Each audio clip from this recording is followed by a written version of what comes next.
আসসালামু আলাইকুম গাইস, কেমন আছেন? আশা করি সবাই ভালো আছেন। আমিও ভালো আছি। আসলাম এই গরমের ভিতরে দাওয়াত খেতে, একটা অনুষ্ঠান, তাই সবাই মিলে সবাই পরিবারের সবাই আসলাম দাওয়াত খেতে। এই যে এখানে সবাই আছে, আমার ছেলে আছে, আমার হাজব্যান্ডও আছে, সবাই মিলে আসলাম দাওয়াত খেতে। আর ফিরে আসতেছি কিছুক্ষণ পরে দাওয়াত খেয়ে।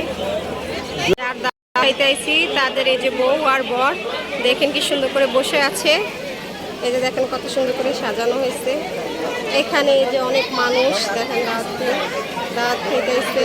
আমার শাশুড়ি আছে, আমার মেয়েও আছে, হাজব্যান্ডও আছে, সবাই আছে। দেখেন এই যে কত সুন্দর করে বউ আর বর বসে আছে, দেখছেন?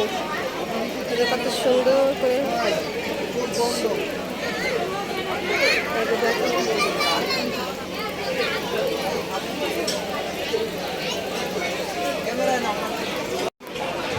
বিয়ে এসেছে, দেখেন বিয়ে কত ভিড়, কত মানুষ।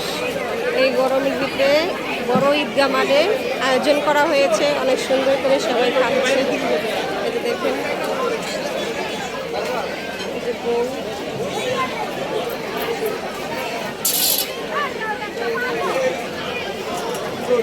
দেখেন কত মানুষ। দেখেন আমার ছেলে আর মেয়ে বসে আছে। এই যে আমার মেয়ে করতেছে, দেখেন গান গাইতেছে। এই যে ছেলে বসে আছে। এই যে দেখেন কত মানুষ। হ্যালো গাইস, দাওয়াত খেয়ে এসে চলে আসলাম। অনেক গরম, আমার মেয়ে অসুস্থ হয়ে গেছে, তাই আর আপনাদের ওখান থেকে দেখালাম না। খাবারটা মোটামুটি ভালো হয়েছে, কিন্তু অনেক ভিড়, অনেক মানুষ হয়েছে। সবাই মিলে মজা করে আসলে। এখানে 5,000 মানুষের আয়োজন করা হয়েছিল, তাই সবাই মিলে গেলাম, খেলাম। আমার বাচ্চারাও খেয়েছে। আমার মেয়েটা অনেক অসুস্থ হয়ে গেছে গরমে, তাই তাড়াতাড়ি করে চলে আসছি আমার মেয়েকে নিয়ে। যদি আমরা দেখাইতে পারলাম না, আপনাদের তো বউ আর বরের ছবিটা দেখাইলামই। যদি বর আর বউর ছবিটা যদি ভালো লাগে তাহলে লাইক আর সাবস্ক্রাইব করে দিবেন। আমরা আশা করি আপনাদের সাথে বিকালে আপনাদের সাথে দেখা হবে। অনেক গরম তো, চেঞ্জ করারও ব্যাপার আছে, এখন একটু চেঞ্জ করে আসি।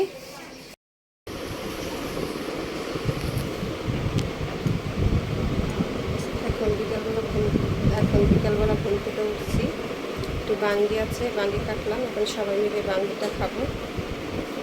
এই যে এখন বাঙ্গিটা সুন্দর করে কাটছি, বাঙ্গিগুলো এখন সবাই মিলে খাবো। আমার রুমটার রুম আছে সামনে, সেখানে যাবো, সবাই মিলে একসাথে খাবো।